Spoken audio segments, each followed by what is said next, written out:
Pour ce forestier, c'est un des principaux changements ces dernières années, le climat.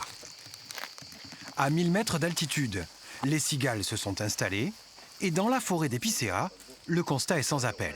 Vous voyez, la parcelle, ça parle tout seul, je crois. C'est assez explicite. Il reste encore des arbres verts, mais les autres sont complètement secs. Et après, on a des coups de vent qui finissent par les casser. Depuis quelques années, les sécheresses à répétition ont eu raison de cette parcelle. Le manque d'eau et la chaleur ont affaibli les arbres et ils ne peuvent plus lutter contre les attaques des parasites. Cet arbre est mort complètement. Il n'y a plus qu'à le récolter et le récolter le plus vite possible parce qu'après le bois se dégrade et on ne peut plus le vendre, quoi. Donc quand on peut, jusqu'à maintenant on a eu la chance de les vendre assez rapidement, mais c'est pas toujours évident, quoi.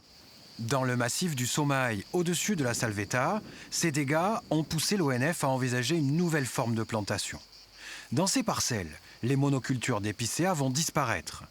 Elles seront remplacées par un mélange de 5 à 6 essences différentes.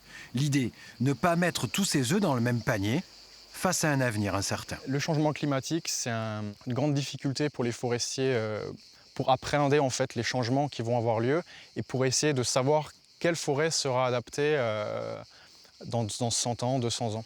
Donc c'est vraiment une difficulté et un défi à relever.